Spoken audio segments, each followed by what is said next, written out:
Buenas tardes, me llamo María Antonia Morales Yoval. Yo les voy a presentar las características del Calmecá y Tepochcali en la educación en la época prehispánica. En la educación en la época prehispánica presenta un carácter tradicionalista, es decir, que mantiene usos y costumbres religiosos y que el gobierno es imborrable. Los adolescentes eran entregados a los Calmecá si eran hijos de nobles o el Tepochcali si eran hijos de los plebeyos. La educación era impartida por separado entre hombres y mujeres. Nos dice que la educación comenzaba en el hogar desde el nacimiento, desde que los niños nacían o en su corta edad, eran ofrecidos al capulli. Eran barrios o familias o comunidades donde de alguna manera a esos niños les ponían un sello donde ya los marcaban para ofrecerlos a trabajos o de alguna manera ejercer de grandes un oficio. El objetivo de la educación era el crecer e endurecer a los alumnos, en donde se empleaban castigos físicos en los que incluían baños de agua fría, los ponían en espinas o les ponían rigurosos castigos.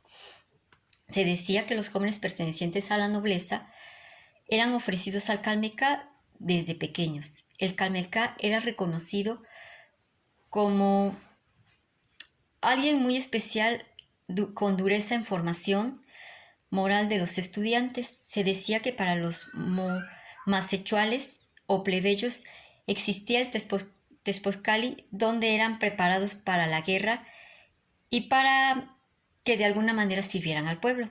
El Tepochcali contaba con severas reglas y castigos, pero que él era más permisivo, era más flexible, dejando que los jóvenes fueran a visitar y comer con sus familias, donde también los podían visitar. El Cuicalli o Casa del Canto era una institución con el objetivo principal era la formación musical, donde los encuentros de jóvenes hombres y mujeres eran precisos a una práctica similar. Eran el Ehuetlatoyi, era una retórica, discurso que acompañaba a todos los eventos importantes de la vida social e individual. Como podemos darnos cuenta, la educación en las culturas prehispánicas estaban relacionadas con el género y el nivel social de las personas, donde fue un proceso complejo y difícil por medio del cual las sociedades preparaban a los niños y jóvenes para prepararlos para la vida adulta, donde las escuelas no eran simplemente centros educativos, sino que también eran templos religiosos, donde la función principal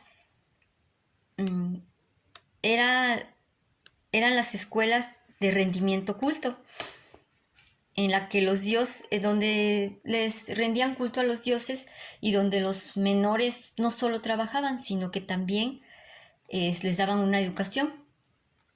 Pues la alternativa principal de este tema era que de alguna manera la educación hacer que crecer y endurecer a los alumnos e impartir también por separado a hombres y mujeres. Pues muchísimas gracias por tu atención y pues eso es todo.